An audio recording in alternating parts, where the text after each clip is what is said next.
ఓం శ్రీ గురుభ్యో నమః. ఓం శ్రీకృష్ణ పరమాత్మనే నమః. ఓం శ్రీమాత్రే నమః. ఓం సాయిరామ్. ఓం సాయిరామ్. ఓం సాయిరామ్.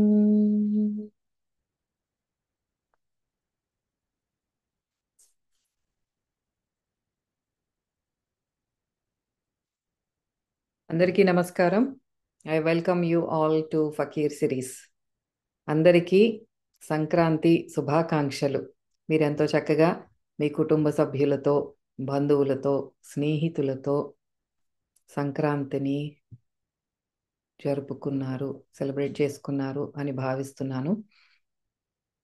మరి మనం ఈ ఎపిసోడ్లో మొదలు పెట్టుకుందాము. బాబాతో ఈ ప్రయాణం మనకి ప్రతి ఎపిసోడ్లోనూ ఎంతో నేర్పిస్తున్నారు. మనం నిత్య జీవితంలో ఎలా ఉండాలో మనకి చెప్తున్నారు. అది మనం చక్కగా ప్రాక్టీస్ చేద్దాము. అయితే మనం ఈతన్ స్టోరీలో ఉన్నాం.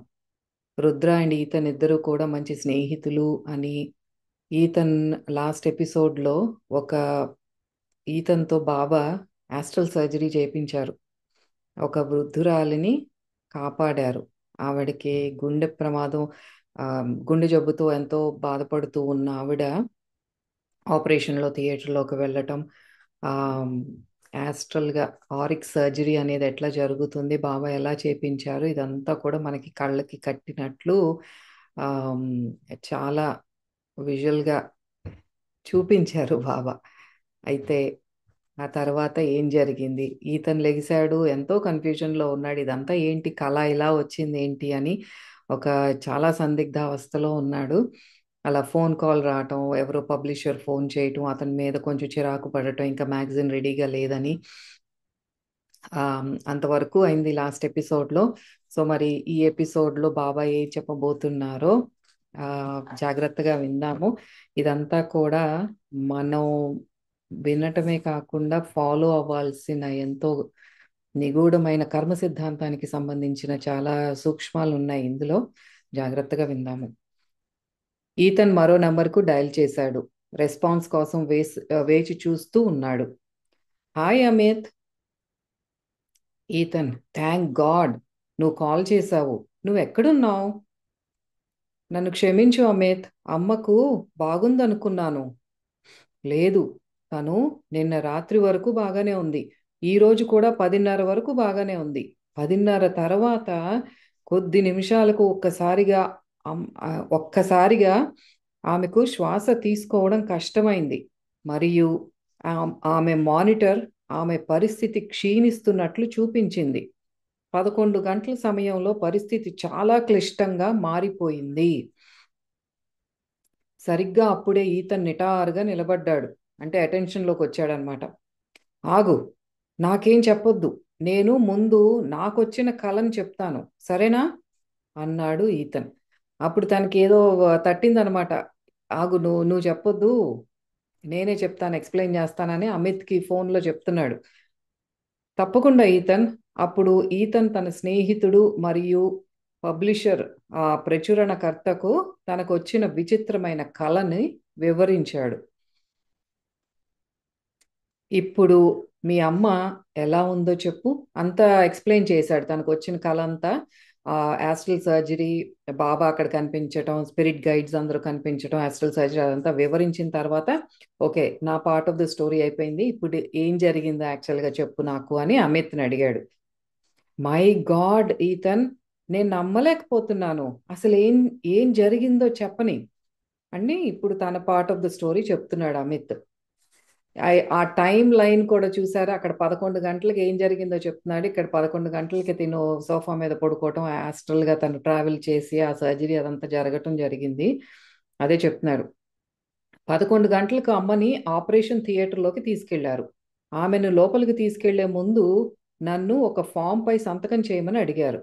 అందులో నేను ఆపరేషన్కి అనుమతిస్తున్నానని, అమ్మకేమైనా జరిగితే ఆసుపత్రి బాధ్యత వహించదు అని మొదలైనవి ఉన్నాయి. అట్లా కన్సెంట్ ఫామ్స్ అంటారు. ఏ ప్రొసీజర్కైనా, సర్జరీకైనా, ఏదైనా సరే ఆ హాస్పిటల్కి వెళ్ళినప్పుడు ఆ ఫామ్ సైన్ చేయాలి. మాకేం సంబంధం లేదు, మీరు ఉన్నా పోయినా మీదే బాధ్యత, మేము ఊరినే ట్రీట్మెంట్ చేస్తాం అనటానికి కన్సెంట్ ఫామ్ సైన్ చేయాలి. అయితే డాక్టర్ సాంఘ్వి నాతో చెప్పారు కూడా, ఈ ఆపరేషన్ కేవలం ఒక ఫార్మాలిటీ మాత్రమే అని. ఎందుకంటే అమ్మ ఆపరేషన్ వల్ల కానీ లేదా ఆమెకు జరుగుతున్న దానికి కానీ బ్రతికే అవకాశమే లేదు అని. ఊరినే వచ్చారు మీరు, మేము చేసేది చెయ్యాలి కాబట్టి ఒక ఫార్మాలిటీ కోసం చేస్తున్నాం, కానీ మాకు హోప్స్ అనేవి అయితే లేవు అని చెప్పింది డాక్టర్. అయితే 12 గంటల 15 నిమిషాలకి 12:15కి డాక్టర్ ట్రాన్స్లో ఉన్నట్టు బయటకు వచ్చి నన్ను తన క్యాబిన్లోకి పిలిచారు. ఒక మత్తులో ఉన్నట్టు, ఆయనకి ఏం జరుగుతుందో తెలియదు అన్నట్టు అలా కనిపించారనమాట డాక్టర్.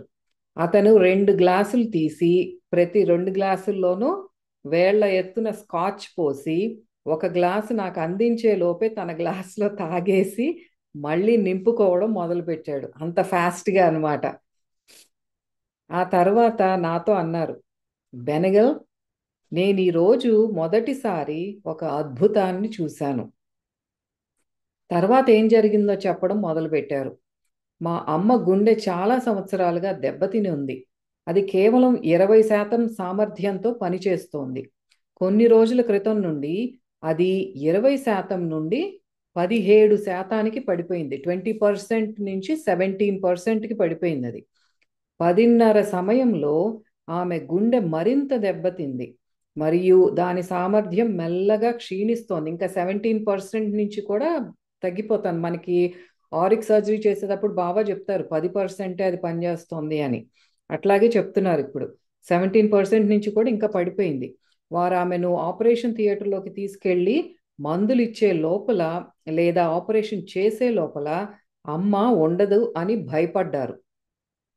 11:15 సమయానికి ఆమెను లోపలికి తరలించారు. ఆపరేషన్ థియేటర్లోకి తీసుకెళ్లారు. డాక్టర్ కేసు మూసేయడానికి సిద్ధంగా లోపలికి వెళ్ళారు. ఆయనకు అస్సలు జీరో సక్సెస్ అవుతుంది, 0% అనుకుని అస్సలు హోప్ లేకుండా వెళ్ళారు ఆపరేషన్ థియేటర్లోకి ఆ డాక్టర్. ఎందుకంటే ఇదంతా కేవలం ఒక ఫార్మాలిటీ మాత్రమే. కానీ అకస్మాత్తుగా విషయాలు తమంతట తామే మారడం మొదలయ్యాయి. ఎవరు జరుగుతున్నది నమ్మలేకపోయారు అని చెప్పారు.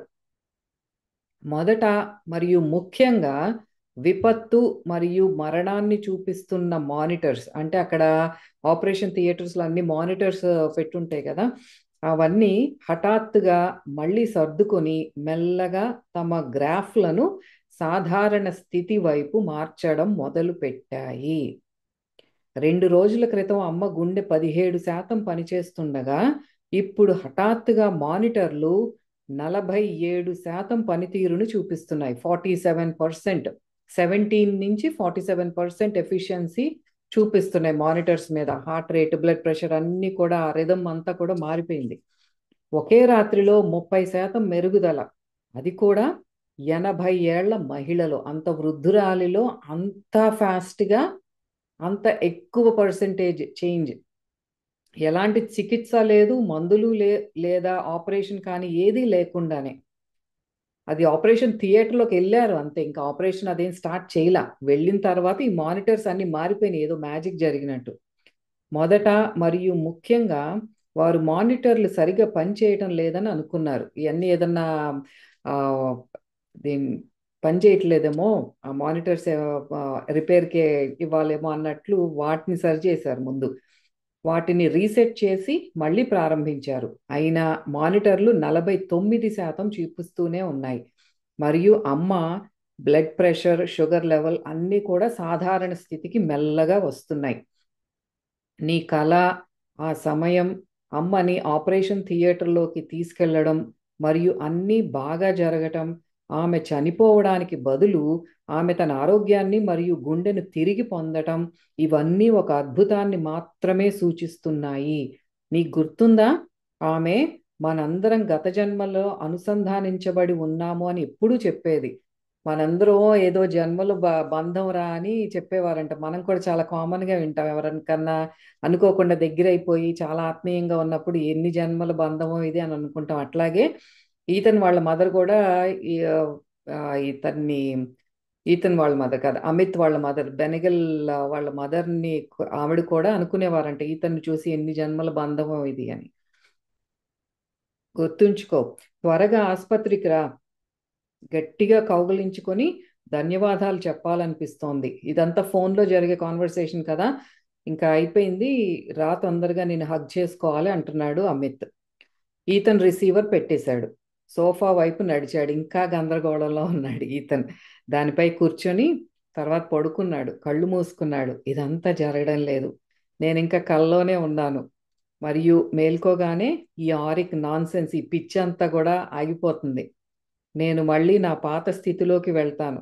ఒకేసారి ఒక తెలివైన వాడిలాగా, మళ్ళీ మూర్ఖుల్లా కూడా అట్లాగా అనిపిస్తుంది తనకి, అంత గందరగోళంగా.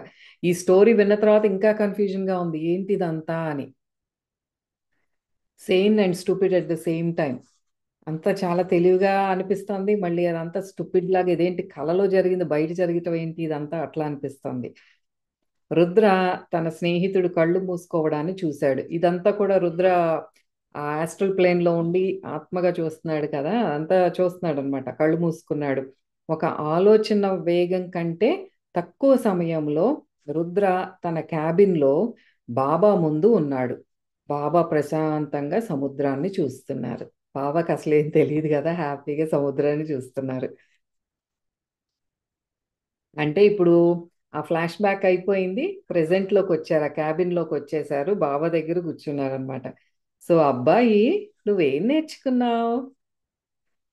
మీరంతా మనుషులపై భయంకరమైన రీతిలో ఆపరేషన్ చేసే పద్ధతులు పాటిస్తున్నారు. చాలా డేంజరస్గా ఉన్నాయి మీరు చేసేవన్నీ ఆస్ట్రల్గా అంటున్నాడు రుద్ర. ఎందుకు పాపం అతన్ని ఆ గుండెను పేల్చమని చెప్పి ఆ రకమైన పనులన్నీ చేయించారు? కమాన్ బాబా, మనం 21st సెంచరీలో ఉన్నాం అంటున్నాడు రుద్ర. బాబా నవ్వి తన చిల్లం నుండి లోతుగా దమ్ములాగారు. ఇప్పుడు నీ స్నేహితుడి విషయానికి వస్తే నువ్వేమనుకుంటున్నావు? నీ ఒపీనియన్ ఏంటి చెప్పు అంటున్నారు బాబా. నేనేమనుకుంటున్నానా, ఆరిక్ సర్జరీ అది చెయ్యడానికి మీరు మరింత గౌరవప్రదమైన మార్గాన్ని ఉపయోగించి ఉండాలి అని. మీ సర్జరీ చేసే పద్ధతి నాకు నచ్చలేదు, ఇంకేదన్నా టెక్నిక్ వాడుంటే బాగుండేదేమో అనిపిస్తాను అంటున్నాడు. ఇంకా ఆపరేషన్ కోసం నా స్నేహితుడిని ఎందుకు వాడారో నాకేమాత్రం అర్థం కావడం లేదు.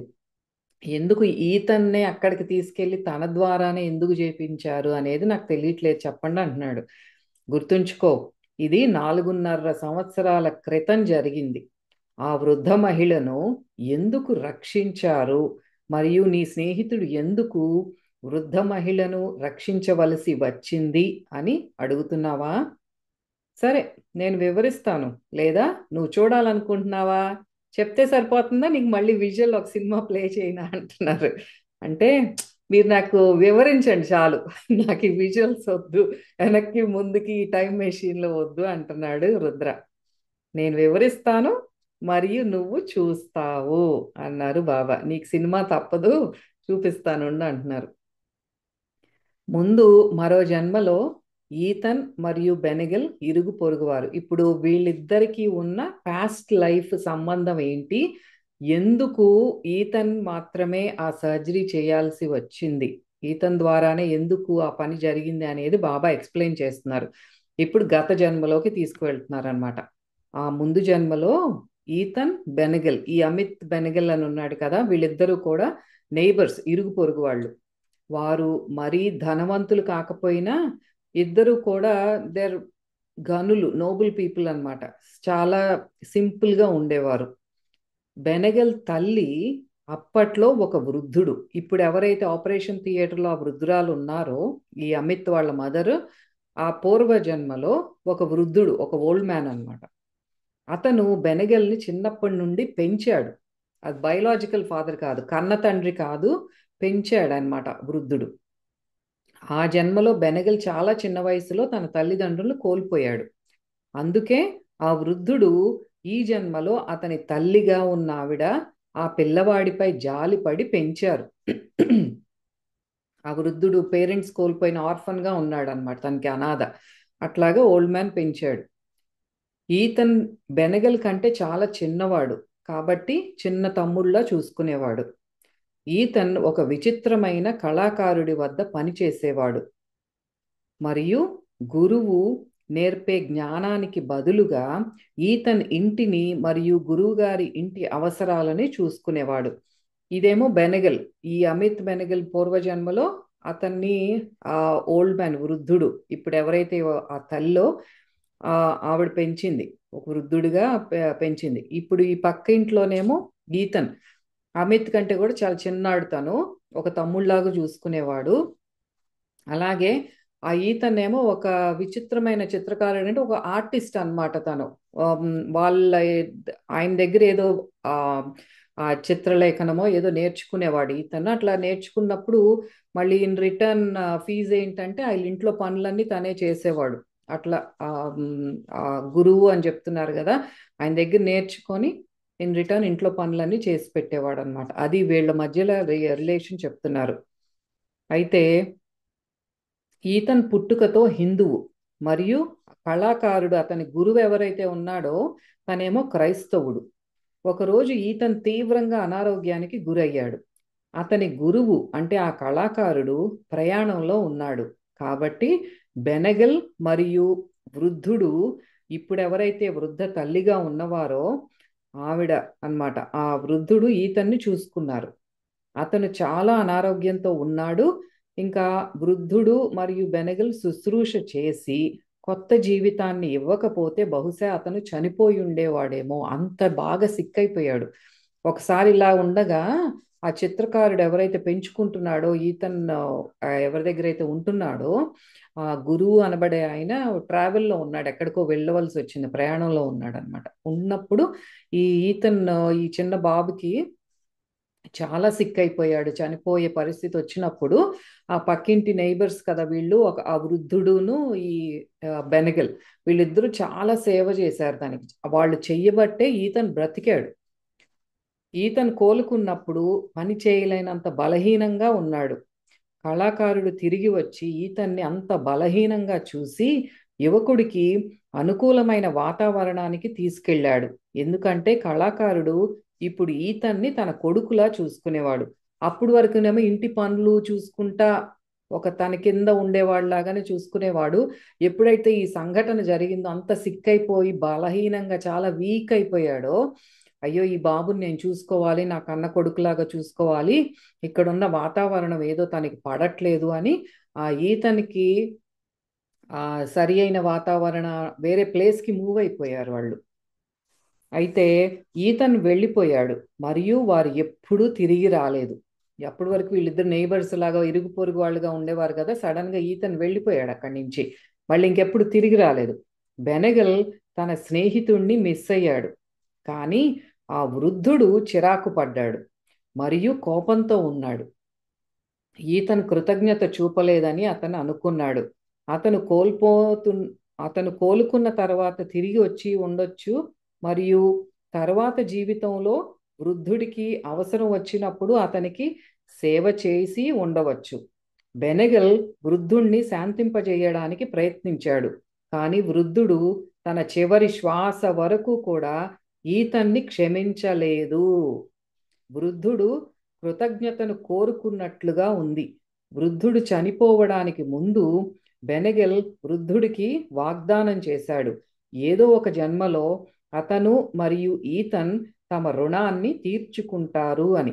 వృద్ధుడు ఈ వాగ్దానాన్ని తన హక్కులాగా అసంతృప్తితో అంగీకరించాడు.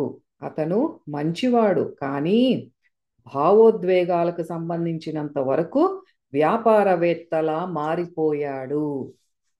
చాలా చక్కగా సేవ చేశాడు, ఎంతో తనకి తన వల్లే ఈతన్ బ్రతికి బయటపడ్డాడు. కానీ ఇక్కడ ఏం జరిగింది, ఈతన్ చిన్నపిల్లాడు ఆ టైంకి, అప్పుడు ఏదైతే జరిగిందో ఆ సంఘటన, మరి ఆ చిత్రకారుడితో పాటు తీసుకెళ్ళిపోయాడు, వెళ్ళిపోయాడు, కానీ అసలు ఇంకెప్పుడు కూడా తిరిగి చూడలేదు.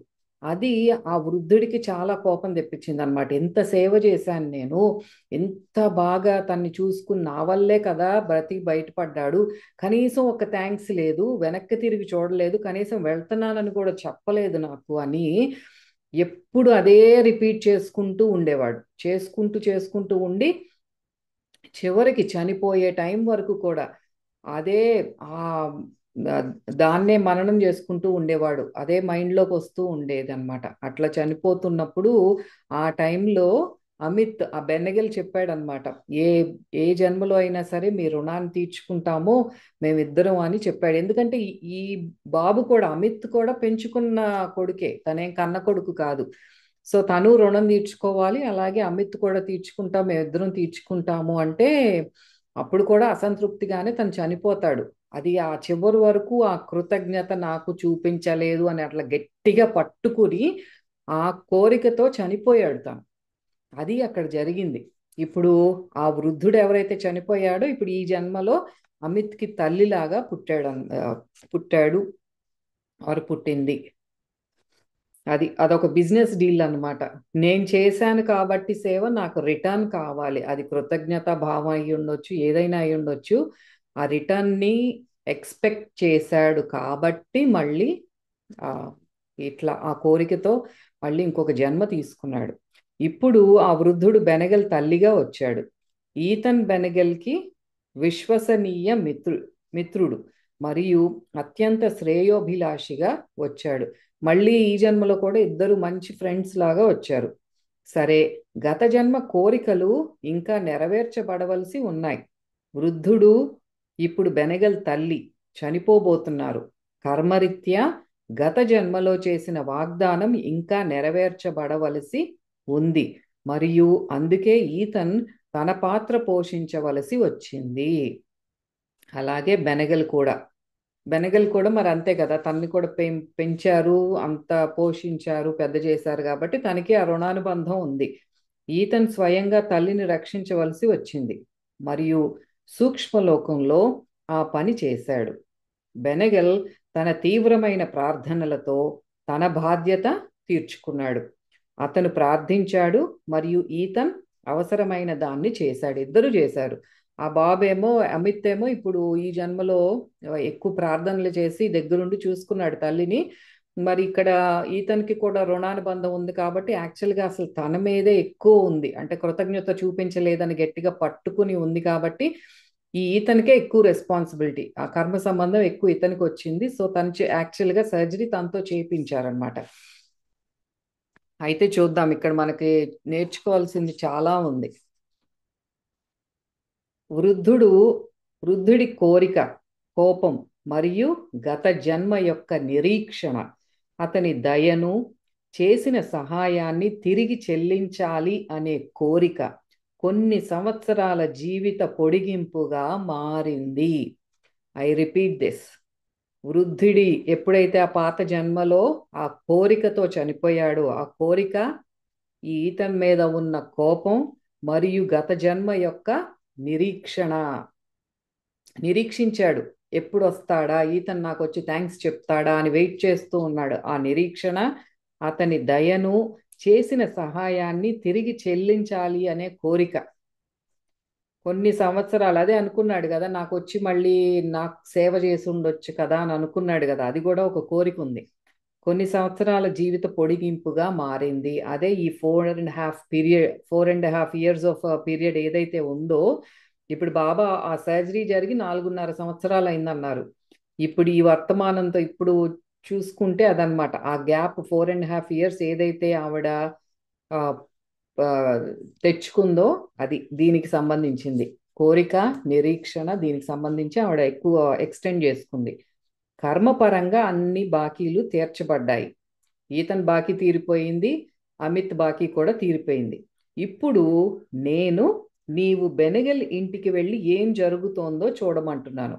అయిపోయింది, గత జన్మ చెప్పారు, 4.5 సంవత్సరాల క్రితం ఏదైందో చెప్పారు. నౌ ఇప్పుడు ఏం జరుగుతోందో చూపిస్తాను పదా అంటున్నారు. కొన్ని సంవత్సరాల క్రితం ఏం జరిగిందో నువ్వు చూసావు. ఇప్పుడు ఈ క్షణంలో ఆరిక్ శస్త్రచికిత్స జరిగిన తర్వాత 4.5 సంవత్సరాల తర్వాత ఏం జరుగుతోందో చూడు. ఈరోజు ఏం జరుగుతోందో చూద్దాం పదా అంటున్నారు. రుద్ర తలూపి కళ్ళు మూసుకున్నాడు మరియు తక్షణమే అతను బెనగల్ ఇంట్లో ఉన్నాడు. సరే, లెట్స్ డూ ఇట్. కళ్ళు మూసుకున్నారు, వెళ్ళారు, మళ్ళీ బెనగల్ ఇంట్లోకి వెళ్ళారు. అతను వృద్ధ మహిళ శ్వాస కోసం ఆరాటపడడం చూశాడు. బాబా ఇతర మార్గదర్శకులు అంటే స్పిరిట్ గైడ్స్ ఉంటారు కదా, బాబాతో పాటు మిగతా స్పిరిట్ గైడ్స్ అందరూ కూడా ఆ దివ్యాత్మలు మరియు ఆత్మ మండలితో పాటు అప్పటికే అక్కడ ఉన్నారు. వీళ్ళు వెళ్ళేలోపు వీళ్ళందరూ ఉన్నారు అక్కడ ఆ వృద్ధురాలు చుట్టూత. ఆత్మల ప్రపంచం పనిచేసే విధానం రుద్రను ఎప్పుడూ ఆశ్చర్యపరుస్తూనే ఉంటుంది. వాళ్ళు వీళ్ళు ఎంత చేస్తారు, వీళ్ళు చేసే పనులన్నీ కూడా చాలా సర్ప్రైజింగ్గా ఉంటుంది రుద్రాకి. వారు ఎప్పుడు మన చుట్టూనే ఉంటారు, మనకి తెలియదు కానీ మనం చూడలేం వాళ్ళని. అంతేకాని మన చుట్టూతానే ఎప్పుడూ ఉంటారు వాళ్ళు. మనం నిజాయితీగా ఆర్తిగా పిలిచినప్పుడల్లా వారు అక్కడే ఉండి వైద్యం చేస్తూ శక్తినిస్తూ ప్రేమతో పోషిస్తూ మరియు ఓదారుస్తూ ఉంటారు.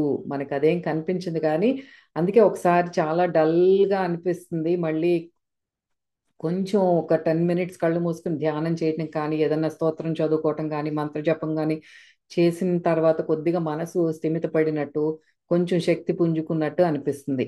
సో మనకి తెలియకుండా మన చుట్టూ జరిగేది ఇదే అన్నమాట. అదే బాబా చూపించేది మనకి. రుద్రకు వృద్ధ మహిళతో ఏకమైనట్లు అంటే ఫెల్ట్ వన్ విత్ హర్ అని అనిపించింది. ఎవరికి? రుద్రాకి. లోతైన కరుణ అతని ఆత్మను నింపింది. వృద్ధ మహిళ నొప్పిని తాను అనుభవిస్తున్నట్లుగా అనిపించింది. ఆ మహిళ ఏదైతే అంత ఊపిరాడకుండా ఎగశ్వాస తీసుకుంటూ బాధపడుతోందో ఆ బాధ అంతా తనే అనుభవిస్తున్నట్టు ఫీల్ అవుతున్నాడు రుద్ర. ఆమె రామ్ ఠాకూర్ని ఎంతో ఆర్తితో పిలిచింది. ఇంతకు ముందు కూడా వచ్చింది కదా ఈ పేరు. ఈ మహనీయులు బెంగాల్లో ఆధ్యాత్మికవేత్త, ఈయన కూడా గొప్ప మహనీయులు అనమాట. ఆయన్ని ఆర్తితో పిలిచింది. గురువు యొక్క పవిత్ర ఆత్మ కూడా ప్రత్యక్షమైంది. ఆయన కూడా వచ్చారు, రామ్ ఠాకూర్ గారు. డాక్టర్ వచ్చి వెంటనే ఆసుపత్రిలో చేర్పించమని సలహా ఇచ్చారు. కొద్దిసేపట్లోనే రుద్ర వృద్ధ మహిళతో ఇంటెన్సివ్ కేర్ యూనిట్లో ఉన్నాడు. వెంటనే వాళ్ళు ఆవిడ్ని హాస్పిటల్కి తరలించారు, ఇంటెన్సివ్ కేర్ యూనిట్లో పెట్టారు. బెనగల్ కాల్స్ చేయడం మొదలుపెట్టాడు. అతను తీవ్రమైన ఆర్థిక ఇబ్బందిని ఎదుర్కొంటున్నాడు. బాబా దయతో అతను డబ్బును ఏర్పాటు చేయగలిగాడు. అప్పటికే ఇప్పుడు 4.5 years నుంచి ఆవిడకి ట్రీట్మెంట్ కానీ ఇంకా అంతకు ఎప్పటి నుంచో కూడా ఆవిడ గుండె జబ్బుతో బాధపడుతున్నారు కాబట్టి ఇతనికి ఇప్పుడు అమిత్కి అంతా కూడా ఫైనాన్షియల్ ప్రాబ్లమ్స్ వస్తున్నాయి అనమాట. అవన్నీ బిల్స్ పే చేయాలి కదా. మళ్ళీ ఆ డబ్బుల కోసం ఫోన్ కాల్స్ చేస్తుంటే ఎవరో డబ్బులు సమకూర్ని అనమాట. రుద్ర వృద్ధ మహిళ పక్కన కూర్చున్నాడు. ఆమె తీవ్రంగా బాధపడుతోంది. ఆమె శ్వాస కోసం ఆరాటపడుతోంది. ఆమె గాలి పీల్చుకోవడానికి ప్రయత్నించినప్పుడు ఆమె ఛాతీ నిజంగా ఎగిసి పడుతోంది. ఇట్లా ఆ బ్రీదింగ్ కూడా మనకి ఎగశ్వాస అట్లా పీల్చేటప్పుడు బాడీ అంతా మూవ్ అవుతున్నట్టు చెస్ట్ ఇట్లా ఈ రైజ్ అంతా కూడా మనకి కనిపిస్తోంది అనమాట. కన్నీళ్లు ఆమె కళ్ళ నుండి కారి పల్చబడిన లోతైన చెక్కిళ్లపై ప్రవహిస్తున్నాయి. మరి 80, అప్పుడు 80 ఏళ్ళు అంటే ఇప్పుడు 84.5 కదా. ఇంకా పెద్ద ఆవిడైపోయారు కదా. ఆమె వేదనలో ఉంది. బెనగల్ తన తల్లి పక్కన కూర్చుని ఆమె చేతిని పట్టుకున్నాడు. నేను వెళ్ళిపోవాలని ప్రార్థించు బేటా, నేనింక తట్టుకోలేను. 5 సంవత్సరాల క్రితమే పోయి ఉంటే బాగుండేది. ఇంత బాధ అనుభవించవలసిన అవసరం తప్పి ఉండేది. నేను ఈ నొప్పి ఇంక తట్టుకోలేను బేటా, తట్టుకోలేను అంటూ వృద్ధ మహిళ ఏడవడం మొదలుపెట్టింది. వాళ్ళ అబ్బాయిని పట్టుకొని ఇంక నేను ఈ బాధ భరించలేను, నన్ను నన్ను బ్రతికించటానికి కాదు, నన్ను పంపించుటే నా మరణానికి నువ్వు ప్రార్థించు అని అడుగుతాంది, వేడుకుంటుంది ఆవిడ. మరుక్షణంలో రుద్ర బాబాతో వారి క్యాబిన్లో ఉన్నాడు. ఆ సీన్ చూసేసిన తర్వాత ఇప్పుడు ఏం జరుగుతోందో మళ్ళీ ఇద్దరు క్యాబిన్కి వచ్చేసారు. కొంతసేపు అతను సముద్రాన్ని చూశాడు. అది చాలా అందమైన రోజు. ఆకాశం మేఘాలతో కప్పబడి బీచ్లో నడవడానికి ఎంతో అనుకూలంగా ఉంది. కానీ రుద్ర మనసు వృద్ధ మహిళ మరియు బెనగలతో ఉంది. వచ్చేసాడు, ఇక్కడ బీచ్ దగ్గర ఉన్నారు కానీ తన మనసు అంతా అక్కడ ఏం జరుగుతోంది, వాళ్ళ పాపం ఎంత బాధపడుతున్నారని వాళ్ళ దగ్గరే ఉంది మనసు రుద్రాకి. రా, నీళ్ల వెంట నడుద్దాం, బీచ్లో నడుద్దాం పదా అని తీసుకెళ్తున్నారు బాబా. రుద్ర బాబాని అనుసరించాడు. బీచ్ నిర్జనంగా ఉంది మరియు వీరు తప్ప మరో ప్రాణి బీచ్లో ఉన్నట్టు లేదు. నిజానికి వారు మాత్రమే బీచ్లో ఉన్న ఆత్మలు. రుద్ర ఆలోచించాడు. ఇంకా ఎవరు ఆత్మలు లేరు అక్కడ, వీళ్ళిద్దరే. ఈతన్ మరియు బెనెగల్ ద్వారా ఆమె కర్మ రుణం తీర్చబడిన సమయం నుండి ఈ బిడ్డ 12 సార్లుకు పైగా ఆస్పత్రికి వెళ్ళింది మరియు మెల్లగా జీవితాన్ని ఆస్వాదించే శక్తిని కోల్పోయింది. ఈ 4.5 years ఏదైతే అప్పుడు ఈతన్ బ్రతికించాడో ఆ ఆస్ట్రల్ సర్జరీ చేసి, అప్పటికి ఈ రోజుకి మధ్యలో 12 సార్లు ఆవిడ హాస్పిటలైజ్ అయ్యారు. ఆ హాస్పిటల్లో అవ్వటం, ఇంక ఎప్పుడు హాస్పిటల్కి వెళ్ళినా సరే ఇంక కొద్ది కొద్దిగా శక్తి క్షీణిస్తూ ఉంటుంది, వీక్ అయిపోతూ ఉంటారు. అదిలోనూ ఆవిడ వృద్ధురాలు, to begin with 80 years old ఆవిడ. సో అదే చెప్తున్నారన్నమాట, శక్తి కోల్పోయింది. ఆమెకు ముఖ్యమైన విషయాలన్నీ ఏ ప్రాముఖ్యత లేకుండా పోయాయి. ఆమె స్నేహితులతో కలిసి చేసే ఈవినింగ్ వాక్ ఆగిపోయింది. తన పిల్లలు నెమ్మదిగా తన నుండి దూరం వెళ్ళడాన్ని ఆమె చూసింది. ఆమె పెద్ద కొడుకు బహుశా ఆమెను కనీసం గుర్తించడు కూడా. ఆమె ఒకటి ఉంది అని అట్లీస్ట్ పట్టించుకోడు కూడా. చిన్న కొడుకు ఆమెను చూసుకుంటాడు. అదే తనే అమిత్ అన్నమాట. ఈ అమితే తను చూసుకుంటున్నాడు. నీకు తెలిసిన బెనగలుగా ఉన్న బిడ్డ. ఆమె తన కొడుకు ఆర్థిక సంక్షోభాన్ని మరియు అతని అనారోగ్యాన్ని కూడా చూసింది. మరి ఎన్ని బిల్స్ పే చేయాలంటే అంత అమిత్ మీద పడింది ఆ బాధ్యత. తను ఎంత ఇబ్బంది పడుతున్నాడో అవన్నీ పే చేయలేక. అలాగే దాన్ని మరి అంత స్ట్రెస్ కాబట్టి మళ్ళీ అమిత్ కూడా సిక్ ఉన్నాడనమాట. తను కూడా అనారోగ్యానికి గురవుతున్నాడు. ఇవంతా కూడా పాపం ఏం చేయలేక హెల్ప్లెస్ గా ఆవిడ అట్లా చూస్తా ఉంది. ఇది అతని చివరి జన్మ. ఎవరికి? అమిత్కి. అందుకే అతని శుద్ధీకరణ తీవ్రంగా ఉంది. వృద్ధ మహిళ తాను చనిపోవాలని కోరుకోని రోజు లేదు. అది మనకి సర్జరీ అయిపోయింది, సక్సెస్ అయిపోయింది, బ్రతికింది అనుకున్నాం, కానీ అప్పటి నుంచి ఇప్పటి వరకు కూడా ఎప్పుడూ తను హ్యాపీగా ఉన్నదే లేదు. ఆమె గుండె దాదాపు ఆగిపోయిన రోజు చనిపోయి ఉంటే బాగుండేదని అనుకుంటుంది. అసలు అప్పుడే చనిపోతే బాగుండేది కదా అనుకుంటుంది.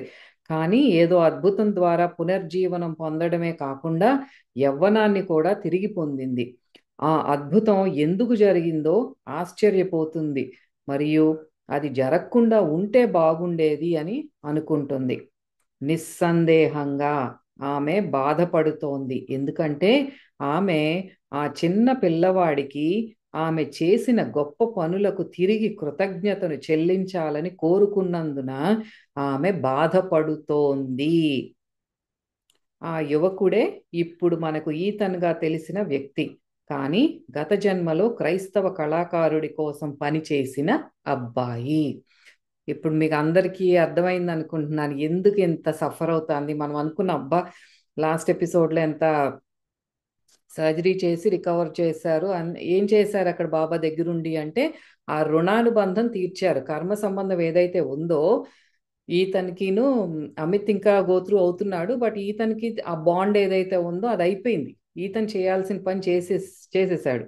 కానీ దానివల్ల ఈ ఆ కోరిక పెట్టుకొని ఉండటం వల్ల, నిరీక్షించటం వల్ల, కృతజ్ఞత కావాలి అనుకోవటం వల్ల ఇప్పుడు ఈవిడ ఏం గెలుచుకుంది అంటే ఆ 4.5 years ఆఫ్ సఫరింగ్, విపరీతమైన సఫరింగ్, దుఃఖాన్ని తను కొని తెచ్చుకుంది. ఇదే మనం గమనించుకోవాల్సింది. చాలా జాగ్రత్తగా చూసుకోవాల్సింది ఏంటి అంటే, మనం ఒక వ్యక్తికి హెల్ప్ చేస్తున్నాము అంటే ఎంత అయినా సరే మనకి చెయ్యాలి అనిపిస్తే మనస్ఫూర్తిగా చెయ్యాలి. లేకపోతే ఇట్లా ఎక్స్పెక్టేషన్స్ పెట్టుకుంటే నాకు మళ్ళీ ఇన్ రిటర్న్ ఏదో ఇవ్వాలి, ధన రూపంగా కానీ, లేకపోతే నా పేరు అందరితోనూ చెప్పుకోవాలని కానీ, లేకపోతే ఇదే ఈవిడేమో మళ్ళీ వచ్చి నాకు సేవ చేయాలని కానీ ఏదైనా అయి ఉండొచ్చు. అంత ఎక్స్పెక్టేషన్ పెట్టుకుని పోని ఒక చిన్నదాంతో పోనివ్వలేదు. చనిపోయే వరకు కూడా దాంతోనే అదే రిపీట్ చేసుకుంటూ ఆ పిల్లవాడిని తిట్టుకుంటూ అతని కోసమే వస్తాడేమో నేను వెయిట్ చేసి ఇదంతా చేస్తూ చనిపోయింది. కాబట్టి దాని పర్యవసానం ఏంటంటే వచ్చే జన్మలో ఇట్లాగా ఎంత విపరీతంగా ఊపిరాడకుండా అట్లా సఫర్ అయింది. ఇక్కడ ఇతనికి తను చేసేసాడు. ఇంకా తనకు ఆ బాండ్ అయిపోయింది. ఆ తన కార్మిక్ బాండ్ ఏదైతే ఉందో ఆవిడతో అది కట్ చేసేసుకున్నాడు ఇంకా. ఇంకా ఆవిడ సఫరింగే ఇట్లా మిగిలిపోయింది అనమాట. అదే ఇప్పుడు వాళ్ళ అబ్బాయి ఈతనికి అమిత్కి కూడా తన పని చక్కగా చేస్తున్నాడు, తల్లిని చూసుకుంటున్నాడు, ఏదైతే తన ఉమ్, కర్మబంధం ఏదైతే ఉందో ఆవిడతో, తను కూడా ఫైనాన్షియల్ ప్రాబ్లమ్స్ వచ్చినా సరే అవన్నీ కూడా తను ఆ, పారిపోలేదు. ఆవిడని వదిలేసి, ఇప్పుడు పెద్ద కొడుకు వదిలేసి వెళ్ళిపోయాడు, మళ్ళీ వెనక్కి తిరిగి చూడలేదు. అలా చేయలేదు ఈ బాబు అమిత్. చక్కగా తల్లిని చూసుకుంటున్నాడు. తను అనారోగ్యానికి గురైనా సరే, తనకి ఫైనాన్షియల్ ప్రాబ్లమ్స్ వచ్చినా సరే ఏదో ఒకటి చేసి ఆమెను జాగ్రత్తగా చూసుకుంటున్నాడు. సో తను కూడా కర్మబంధం నుండి విముక్తి అవుతాడు, because he is doing it very pleasantly. అది అక్కడ మనం తెలుసుకోవాల్సింది. మనకు వచ్చే కార్మిక్ సిచ్యువేషన్స్ కూడా మనం ప్లెజెంట్గా ఎప్పుడైతే అది యాక్సెప్ట్ చేసేసి అవి లెట్ ఇట్ హ్యాపెన్, నేను చేయాల్సింది చేస్తూ ఉంటాను అన్నప్పుడు మనకి ఆ లెర్నింగ్ అది అక్కడే అయిపోతుంది. లేకపోతే ఇంటెన్స్గా నెక్స్ట్ జన్మలోకి తెచ్చుకుంటాం. అదే మనకి బాబా రిపీటెడ్గా అన్ని స్టోరీస్ ద్వారా చెప్తున్నారు. కర్మ సిద్ధాంతం మనకి జాగ్రత్తగా సూక్ష్మాలు అర్థం కావాలి. ఆమె గత జన్మలో ఈతన్ని చూసుకుంది మరియు గుర్తింపు మరియు ప్రతిఫలం కావాలనుకుంది. ఆమెకు తిరిగి చెల్లించబడింది. కానీ ఈ జన్మలో ఆమె అస్సలు కోరుకోని సమయంలో, తను ఎప్పుడు మనకి ఇప్పుడు అడిగాను కాబట్టి ఇప్పుడే అవుతుందా అంటే అవ్వదు. ఆ తీరని కోరిక ఏదో జన్మలో ఏదో రకంగా తీరుతుంది. అందుకనే వద్దు, కోరికలు వద్దు, ఈ ఇంద్రియాల వెంట వద్దు, ఎక్స్పెక్టేషన్స్ వద్దు, కోరికలు వద్దు. ఫర్గివ్నెస్, క్షమించండి. ఒకళ్ళు ఏమైనా తప్పు చేస్తే, మిమ్మల్ని ఏమైనా బాధ పెడితే, మీకు నచ్చని పని జరిగితే ఇంకొకరి ద్వారా, just forget, forgive and forget, వాళ్ళని క్షమించేసేయండి. అందుకే ఆ ఫర్గివ్నెస్ ప్రాక్టీస్ చేయించేది ఆధ్యాత్మికతలోకి వచ్చిన తర్వాత, ధ్యాన సాధనలోకి వచ్చిన తర్వాత ఆ ఫర్గివ్నెస్ చేయండి, గ్రాటిట్యూడ్, ఇవన్నీ కూడా ఎందుకు రిపీటెడ్గా చెప్తారు అంటే బికాజ్ ఇందుకే లేకపోతే ఈ కార్మిక్ బాండ్స్ తెచ్చుకుంటాం మనం. ఎవ్రీ సింగిల్ డే మన డే అంతా స్కాన్ చేసుకుని ఈవినింగ్ ఎవరిని నేను ఇప్పుడు క్షమించాలి, హూ షుడ్ ఐ ఫర్గివ్, ఎవరు నన్ను ఇబ్బంది పెట్టారు ఈరోజు, ఎవరి దగ్గర నేను ఎనర్జీని రిలీజ్ చేశాను, ఎవరిని బాగా తిట్టుకున్నాను, ఎవరి వల్ల నేను హర్ట్ అయ్యాను, అది ఒకసారి చెక్ చేసుకుని ఈవినింగ్ ఓకే, ఇట్స్ ఓకే, ఏదో కర్మబంధం ఉంది ఇక్కడ, అలా జరిగింది, అందులో నేనేమన్నా నేర్చుకోవాల్సింది ఉంటే నేర్చుకుంటాను. Now I forgive that person, ఆ మనిషిని, ఆ వ్యక్తిని నేను క్షమిస్తున్నాను అని చక్కగా చెప్పుకొని, అందులో మనకి లోపల ఆ చేంజ్ వచ్చే వరకు కూడా రిపీట్ చేసి ఎవ్రీ నైట్ అది చెప్పుకోవాలి. లేకపోతే ఇదిగో మనం కూడా ఇట్లాగే సఫర్ అవ్వాల్సి వస్తుంది డెఫినెట్గా. అందులో నో ఇఫ్స్ అండ్ బట్స్. అయితే 5 సంవత్సరాల క్రితం చనిపోతే బాగుండేదని ఆమె భావించింది. కానీ ఆమె ప్రతిఫలాన్ని డిమాండ్ చేసింది కాబట్టి దానిని పొందింది. కర్మ విషయంలో ఒక విచిత్రమైన వైరుధ్యము మరియు ఒక హాస్యం కూడా ఉంది, ఒక హ్యూమర్ కూడా ఉంది. అదే కర్మ సిద్ధాంతం.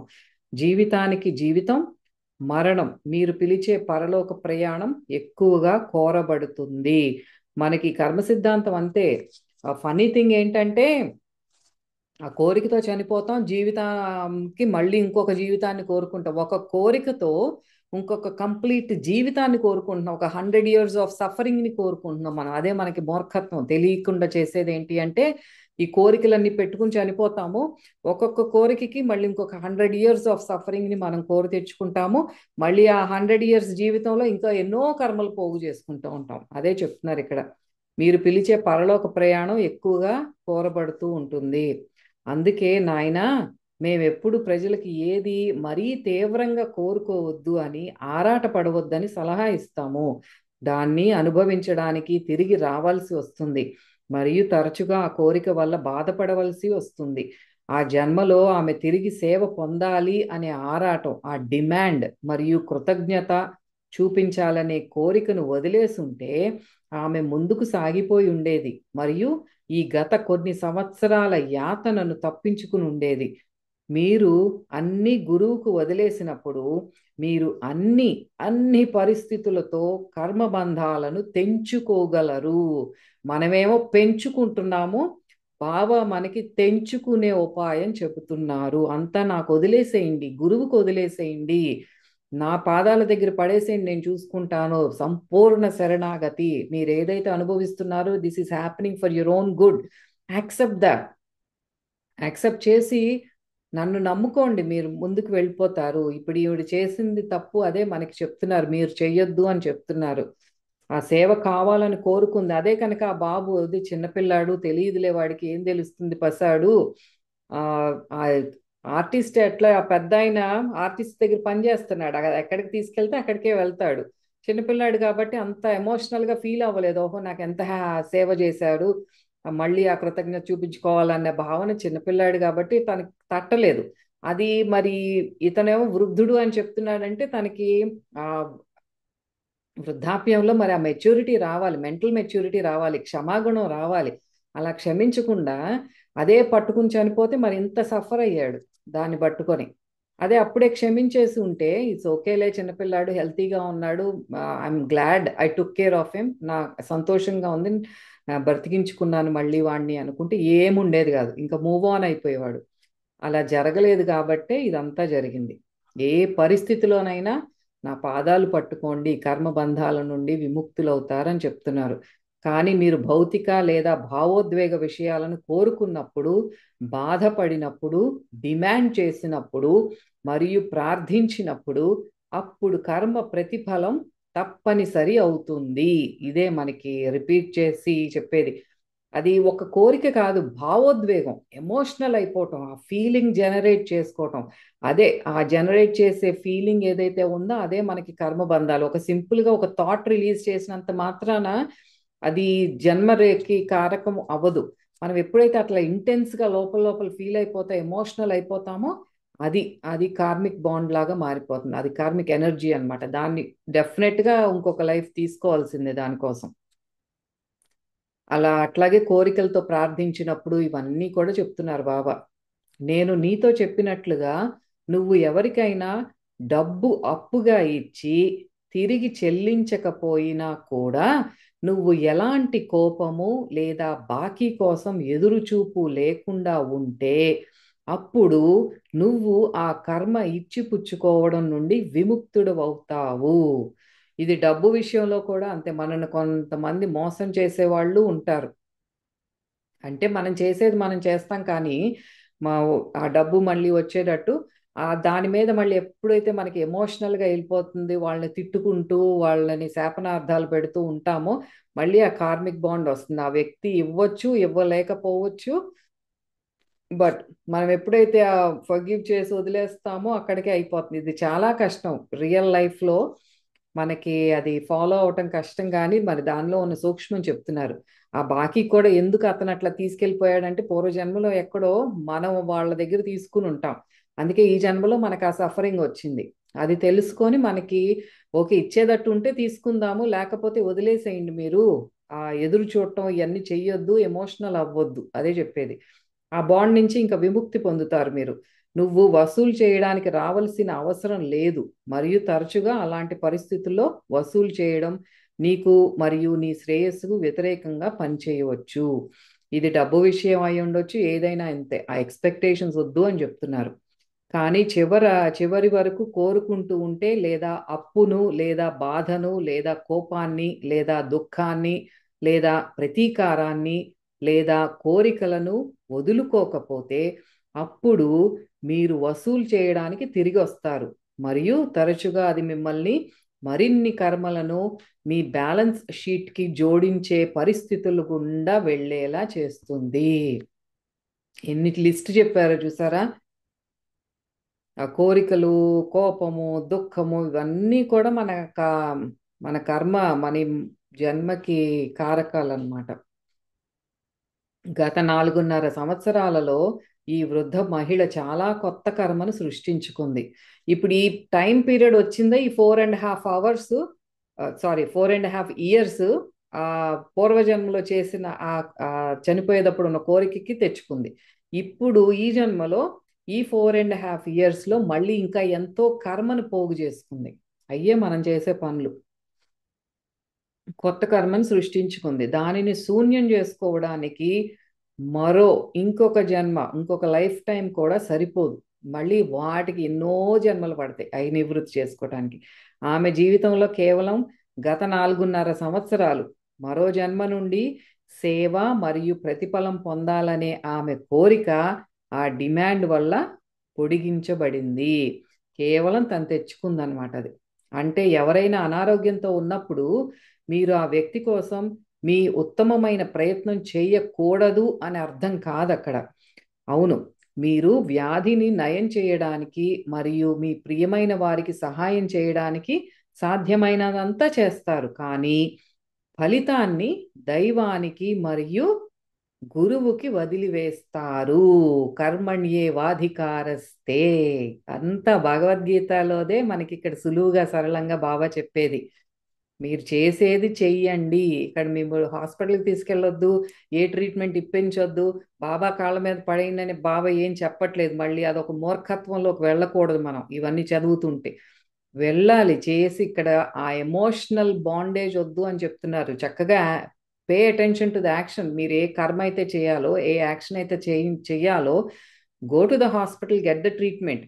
కానీ ఆ ఫలితం మీద మీకు డెఫినెట్గా బ్రతికే తీరాలి. ఏదేమైనా సరే, ఎంత డబ్బు ఖర్చు పెట్టైనా సరే, నేను యుఎస్ నుంచి డాక్టర్లు తెప్పించైనా సరే, ఎట్లా అయినా సరే బ్రతికించుకుంటాను. ఆ, అంత బాండింగ్ వద్దు. చేయాల్సింది చేయండి, మిగతా దైవానికి వదిలేసేయండి. చాలాసార్లు కుటుంబ సభ్యులు ప్రార్థించి తమ కర్మ బ్యాలెన్స్ షీట్లోకి దిగి మరి వారి సమయం ముగిసిపోయినప్పటికీ కూడా తమ ప్రియమైన వారిని రక్షించుకున్నారు. అట్లా కూడా జరుగుతాయి. తీవ్రంగా ప్రయత్నించేసి ప్రార్థనలు చేసేసి ఇవన్నీ కూడా. కానీ మాస్టర్స్ మినహా భవిష్యత్తుని ఎవరు చూశారు? మీరు ప్రార్థన ద్వారా వ్యక్తిని రక్షించవచ్చు, కానీ అప్పుడు జీవితం రక్షించబడిన వ్యక్తికి అది నరకతుల్యం కావచ్చు. ఎందుకంటే అతను లేదా ఆమె ప్రతిరోజు బాధపడవచ్చు మరియు ప్రతిరోజు చనిపోవచ్చు. She can suffer each day and die each day. కానీ ఇంకా భౌతిక ప్రపంచంలోనే ఉంటారు, శరీరంతో ఉంటారు, కానీ రోజు చనిపోతూనే ఉంటారు. మనం ఎంతో గట్టిగా ప్రార్థనలు చేసినప్పుడు మనకి అదొక వరంలాగా ఆ టైంకి అనిపిస్తుంది. ఏది ఓకే, ఆ వ్యక్తిని బతికించారు బాబా అని అనిపిస్తుంది, కానీ అది అక్కడ జరగాల్సింది కాదు. ఆ వ్యక్తి మరణించటమే ఆ వ్యక్తికి మంచిది అక్కడ. అది చెయ్యాలని బాబా చూస్తారు, కానీ మన ప్రార్థనల వల్ల ఏమిటి, అక్కడ ఒక ఎనర్జీ ఒక ట్రాన్స్ఫర్ చేస్తారు. ఇక్కడ చావు వద్దులే అని కొద్దిగా ఎనర్జీని మళ్ళీ నెక్స్ట్ జన్మలోకి ట్రాన్స్ఫర్ చేయటం చేసి ఇంకొంచెం ఎక్స్టెండ్ చేస్తారు ఆ లైఫ్ని. అది ఎక్స్టెండ్ చేసినప్పుడు that could be the worst years of that persons life. ఇంకా అదంత నరకంగా మారిపోవచ్చు అనమాట. అలాంటి పిచ్చి పనులు చెయ్యొద్దు మీరు అని చెప్తున్నారు. మేము సలహా ఇస్తున్నాం ఏమని? మీ దేవుడు మరియు గురువుని ప్రార్థించండి. అనారోగ్యంతో ఉన్న ప్రియమైన వారికి ఏది ఉత్తమమో అది చెయ్యమని. మనం ప్రార్థించవలసింది ఏంటి? ఏదో ఒకటి చెయ్యి బాబా, డెఫినెట్ గా bring him out of this. నువ్వు అంటే ఆ బాబాకి చాయిస్ అవ్వట్లా, మనం డిమాండ్ చేస్తున్నాం బాబాని. బాబా నేను ఇది చెప్తున్నాను, నేను తీవ్రంగా ప్రార్థన చేస్తున్నాను, నీ నీ లీలలు అన్నీ కూడా, నీ పుస్తకాలు అన్నీ కూడా నేను చదివేస్తాను, నీకు రోజు భజనలు చేస్తాను, but you have to do this in return. Bring my the loved one back to life. నాకు ఆ వ్యక్తిని మళ్ళీ తిరిగి రాని మనం డిమాండ్ చేస్తున్నాం. బాబా చెప్పేది ఏంటి? అట్లా కాదు. మీరు నాకు ప్రార్థన చేసేటప్పుడు లేదా ఏ గురువుకైనా ఒక దైవానికైనా ప్రార్థన చేసేటప్పుడు ఆ వ్యక్తికి ఏది మంచిదో అది చెయ్యి బాబా అని అడగాలి. అది మనం నేర్చుకోవాల్సిందే, కోరిక ఎలా కోరాలి అనేది. మీ ప్రియమైన వారి శ్రేయస్సు, సంక్షేమము మరియు మొత్తంగా మంచి కోసం అన్ని రకాలుగా మంచి జరగాలని ప్రార్థించండి. అది ఇహ పరలోకాల్లో కూడా ఆ వ్యక్తికి మంచి జరగాలని కోరుకోండి. అదే చెప్పేది. మనం ఇట్లాగే చూస్తాం, మనకి ఆ చుట్టూతో ఏం జరుగుతోందో తెలియదు కాబట్టి ఆ తెలియకుండా ఇలాంటివన్నీ చేస్తాం. అదే నిజమైన మరియు అసలైన ప్రేమ ఏంటంటే do the right thing for the person. మనం ప్రేమించే వాళ్ళకి ఏది మంచిదో అది జరగాలి అని కోరుకోవాలి. మీ ప్రియమైన వారు మీ దగ్గర ఉండాలని మాత్రమే మృత్యువు నోటి నుండి వ్యక్తిని బయటకు లాగడం ప్రతికూల ప్రభావాలను లేదా పరిణామాలను కలిగి ఉండవచ్చు. మరియు నేను కేవలం శారీరక బాధ గురించి మాత్రమే మాట్లాడట్లేదు ఇక్కడ. నేను ఇక్కడ ఆవిడ సఫరింగ్ ఇప్పుడు ఊపిరాడకుండా 4 ఏళ్ల నుంచి సఫర్ అవుతుందంటే ఒట్టి శారీరక బాధ కాదు, ఆత్మ లెవెల్లో కూడా ఇంకా బాధలు, ఈ కర్మలు ఇంకా తెచ్చుకుంటున్నారు మీరు. ఇది ఒక్క లైఫ్ గురించి కాదు నేను ఇక్కడ చెప్పేది. మొత్తం as a soul as a whole అంత దాని గురించి చెప్తున్నానని చెప్తున్నారు. మృత్యువు నుంచి బయటపడేయాలి, ఇవన్నీ కోరికలు కోరతారు, అట్లా అది కరెక్ట్ కాదు ఆ వ్యక్తికి అని చెప్తున్నారు. కాబట్టి అవును, మీ ప్రియమైన వారి దీర్ఘాయుషు కోసం ప్రార్థించండి, కానీ ఎప్పుడు వ్యక్తి యొక్క మొత్తం శ్రేయస్సు కోసం, ఆత్మ ప్రగతి కోసం ఏది ఉత్తమమో దానికోసం ప్రార్థించండి. మరియు తర్వాత అంతిమ నిర్ణయాన్ని మీ గురువు చేతిలో వదిలేసేయండి. ఓకే. మీ ప్రియమైన వారిని గురువు రక్షణలో ఉంచండి. ఈ ఆత్మ, ఈ వృద్ధ మహిళ మరో సంవత్సర కాలం జీవిస్తుంది. మరింత బాధ, మరింత కర్మ అంతా ఎందుకంటే ఆ వ్యక్తి ఒక కోరికను వదులుకోలేకపోయి ప్రతిఫలాన్ని కోరుకున్నాడు కాబట్టి. ఆ ఓల్డ్ మ్యాన్, ఆ పూర్వజన్మలో ఓల్డ్ మ్యాన్, ఈ సఫరింగ్ అంతా ఎందుకు వచ్చింది అంటే, ఇంకా ఇప్పుడు అయిపోలేదు, ఇంకొక సంవత్సరం ఉంది బ్యాలెన్స్ ఆవిడకి, ఇంకా సంవత్సరం సఫర్ అవ్వాలంట. అదే చెప్తున్నారు. ఇంకో సంవత్సర కాలం జీవిస్తుంది, ఇంకా బాధపడుతుంది. మీరు నిస్వార్థంగా ప్రేమించినప్పుడు మాత్రమే ఎటువంటి కర్మబంధాలు మిమ్మల్ని వెంటాడకుండా ఉంటాయి. మీరు తరచుగా మీ స్నేహితులతో చెప్పినట్లుగా మీ మంచితనం తిరిగి వచ్చి మిమ్మల్ని కరవనివ్వకండి. మన మంచితనమే మనకి మళ్ళీ, మన మంచితనమే మనకి బాధ పెడుతోంది కదా. మీరు ఎప్పుడు మీ ఫ్రెండ్స్తో ఇట్లాగే చెప్తా ఉంటారు కదా, ఆమ్, అదే మళ్ళీ వెనక్కి వచ్చి మిమ్మల్ని కరవనివ్వద్దు అని చెప్తున్నారు. హహా, స్వార్థపూరిత మంచితనం ఎప్పుడు తిరిగి వచ్చి మీ నుండి అగ్రభార భాగాన్ని కోరుతుంది. అంటే మనం చేసే పనిలో సెల్ఫిష్నెస్ ఉంది అంటే, ఇంకొక వ్యక్తికి మనం హెల్ప్ చేస్తున్నాము, దాంట్లో ఒక స్వార్థపూరితంగా చేస్తున్నాము, ఏదో ఇన్ రిటర్న్ మనం ఎక్స్పెక్ట్ చేస్తున్నాము అన్నప్పుడు అది వచ్చి మీ వెనక భాగం అంటే ఏదో చెప్తున్నారు బాబా కదా, ఆ వచ్చి కొరుక్కుని వెళ్తుంది, జాగ్రత్త అంటున్నారు. మీ బాటంని బైట్ చేస్తుంది అని. మీరు ప్రేమించినప్పుడు నిస్వార్థంగా చేయండి, లేకపోతే అది ప్రేమించడం కాదు, వ్యాపారం అవుతుంది. చేయాలనిపిస్తే చేయండి, లేకపోతే మానేయండి, కానీ ఇలాంటి పిచ్చి పనులు చేయొద్దు అని చెప్తున్నారు బాబా.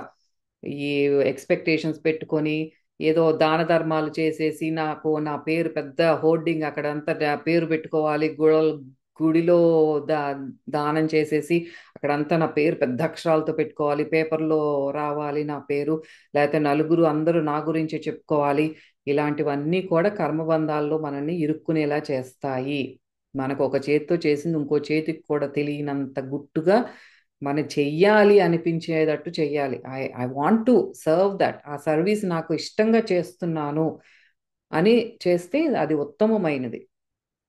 ఇక్కడ మనకి అందరికీ చెప్పే ఒక స్పెషల్ సెంటెన్స్ రీఇన్ఫోర్స్ మళ్ళీ ఏం చెప్తున్నారంటే బాబా మనకి ఈ వారం, అందుకే నాయన మేము ఎప్పుడు ప్రజలకి చెప్తాము, ఏది అంత డెస్పరేట్గా కోరుకోవద్దు అని, ఆరాట పడవద్దు అని.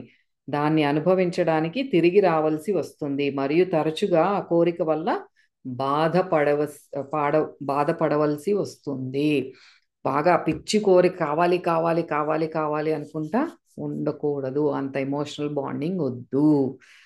సో ఈ ఎపిసోడ్ అందరికీ అర్థమైంది అనుకుంటున్నాను. చాలా మనం నేర్చుకోవాల్సింది చాలా ఉంది దీంట్లో, ప్రతి దాంట్లోనూ ఉంది. బట్ ఈ పర్టికులర్ స్టోరీలో ఆ కర్మబంధం గురించి చాలా చక్కగా వివరించారు మనకి.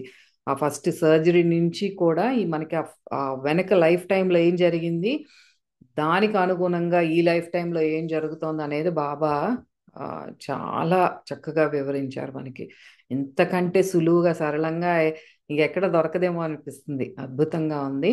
సో మళ్ళీ వచ్చే గురువారం మళ్ళీ కలుసుకుందాం. మళ్ళీ ఇంకా ఏ కొత్త స్టోరీ మొదలు పెడుతున్నారో చూద్దాం. అంతవరకు సెలవు. నమస్తే.